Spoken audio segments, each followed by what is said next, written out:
let us continue with our lesson. We have started to learn about the women's participation in the freedom movement. Now we have learnt till the role of the women till the anti-partition movement, and we have seen that during the anti-partition movement the women of the elite urban educated classes only were involved in the national struggle, but otherwise the women, the general women, they were not so much acquainted with the current situation, what was going on during that time. They were not at all involved into it. Now comes the Gandhian era in the Indian politics, and it was Mahatma Gandhi who had first realized and felt the need of the women's support in the national struggle, and so he had urged the women of all strata in the society to join in the national freedom struggle. And upon his insistence, the women of all social classes have joined in the Khadi movement. He has urged them to join in the Khadi movement basically for two purposes. One was to ensure their economic stability, and another one was to give them equal status in the society. So Mahatma Gandhi had urged the women of India to join in the Khadi movement, and listening to his call, responding to his call, the women of India had joined into the Khadi movement, and it was during the non-cooperation movement, which was the first movement launched by Gandhiji in India. The first woman member of the Legislative Assembly of India was Dr. Muthulakshmi Reddy from South India. She fought for the abolition of the Devdasi system. What was the Devdasi system? In southern India, the ladies were dedicated to the god, or dedicated their life to be spent with the gods of the temple. Like they were used for the entertainment of the temple visiting temple visitors, as well as the wealthy class of the society. So they were known as Devdasis. They were bound to the temple gods in southern India, which they did not have their own personal life. They had to spend their entire life over there in the temple, serving the god and the religious, the temple related people and the wealthy class in the society. So Dr. Muthulakshmi Reddy, the first woman member of the Legislative Assembly of India, she had fought for this system, Devdasi system, and demanded for the release of the women from this system. And then the prominent women, the prominent women who had participated actively in the non-cooperation movement were Annie Besant, Kamala Devi Chattopadhyay, who was also the first president of All India Women's Conference, while Renuka Roy, another woman leader, had become the first minister from our Bengal.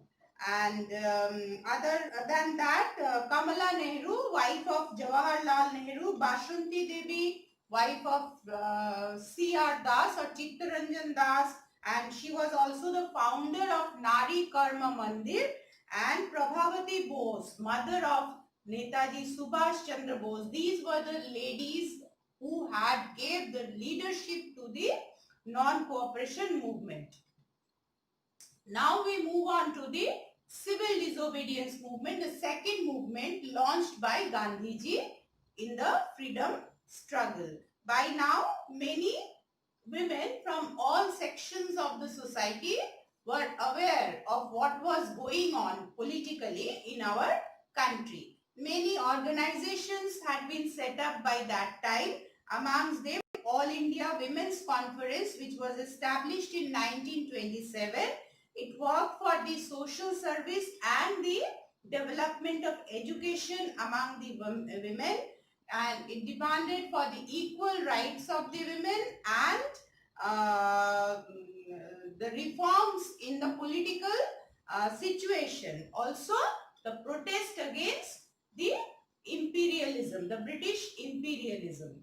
And the chief participants during the civil disobedience movement were Kamala Devi Chattopadhyay, Bashanti Devi, Ashalata Sen, then Kamala Nehru, Swarup Rani Nehru. Kamala Nehru, you have learned that she was the wife of Jawaharlal Nehru. Swarup Rani Nehru, on the other hand, was the mother of Jawaharlal Nehru.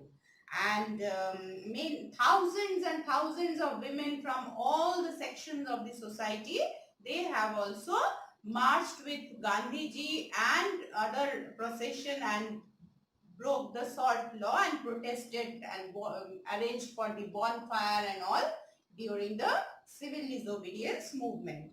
The Dharsana Salt Satyagraha, it was led by Sarojini Naidu, who is also known as the Nightingale of India. She was a famous poet and she is known as, nicknamed as the Nightingale of India. And she led the Dharsana Salt Satyagraha. She led many women, thousands of women, and broke the salt law at Dharsana. Next, we move on to the women's participation during the Quit India movement. Now, by the time of Quit India movement, there was no categorization of these categories of women had participated, that category, no. Women from all over India, they have participated, be a 13-year-old teenager or a 72-year-old lady in Bengal, they have all equally participated in the Quit India movement. And because women were the main spirit, main strength behind the Quit India movement, because the spirit of the Quit India movement was strengthened by them, because most of the men leaders were arrested, they were imprisoned. So women had given the leadership to the Quit India movement mostly. Amongst them, Sarojini Naidu, Sucheta Kriplani, Kasturba Gandhi, they had been organizing the protest movements during the Quit India movement. A pregnant woman from Punjab, Bhogeswari Phuknani, she was shot dead while participating in a procession during the Quit India protest procession. She was shot dead in the police firing. Then Aruna Asaf Ali, she hoisted the tricolor flag in August Kranti Maidan on 9th August 1942 at Bombay. So she gave leadership to the women's participants in Bombay. Then Usha Mehta, she formed a radio broadcasting transmitter called Voice of Freedom to spread the slogan "Do or Die." So these were the important women who had participated in the Quit India movement. Then we come towards the eastern part of our country, where we see that a teenager girl, Kanaklata Barua in Assam, she had led the procession for the Quit India movement. Then 73-year-old lady from a farmer family, Matangini Hajra, who was commonly known as Gandhi Buri. She had been participated in the freedom struggle since Gandhiji had started his movements in India. She had participated in all the movements of Gandhiji. That is why she was, by the time she reached her age, she was known as Gandhi Buri. And she led a procession in Tamluk in Midnapur and to capture a police station.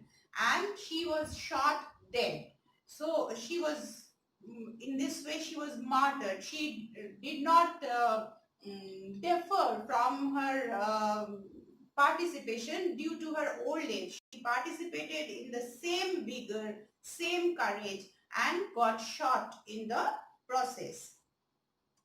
Then apart from these women, thousands and thousands of women had participated in the Quit India movement, irrespective of their social status, and their participation actually is noteworthy, praiseworthy rather, because we don't know the names of all the women participation, because we know a very few names, but it is evident that the women had very spontaneously participated in the national freedom struggle. So here we end the women's participation in the Gandhian movements. Next we will proceed in the women's role in armed revolutionary movement. Now students, these are a few points from the women's participation in the Gandhian politics. So you note down these names. They come mostly as the objective questions, like name a few women participants of non-cooperation movement or civil disobedience movement or Quit India movement.